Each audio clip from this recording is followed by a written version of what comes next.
Urumva Shafiki? Ndikumva. Mfite pre-contract ya Kiyovu ya next season, nzajya kuba coach muri Kiyovu. Subizi ko nari ngiye no kugutwara muri Muhazi. Sasa ntago najya gutoza muri Kiyovu, yaragiye deuxième division. Kandi urabizi Kiyovu turi gukora ibishoboka byose kugira ngo igume muri Premier Division. Uramfasha ikirere kandi umwaka utaha tuzaba turi kumwe. Subizi ko nge najya mbeshya wa mugabo we. Nge njya mbeshya wa mugabo. Ndikumva kocha, ndabizi. Uramfasha ikirere kandi urabizi Drogba si mukunda. Ndabizi ibintu yankoze.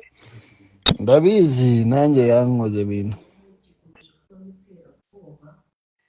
Nawe icyo yagukoze urabizi. Yego. None uramfasha iki wa mugabo? Kocha urabizi turi mu kifungo. Yego. Turi mu kifungo. So nagombiye ikintu ngiye kukufasha. Ko bana sinzi ikintu wamfasha.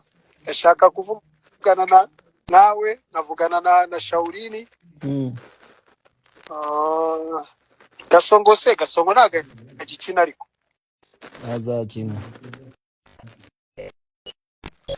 Azakina. Gasongo we ni inshuti yanjye, we ndamwizeye 100%. Ubwo rero sinzi ikintu ufasha wa mugabo.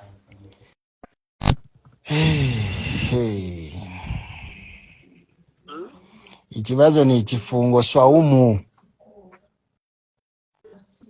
Swaumu none ubwo nkora iki? Nago byemewe muri Swaumu. Nago byemewe muri Swaumu. None ubwo ndakora iki rero? Ngaho ngira inama. Icyo ndi bukora.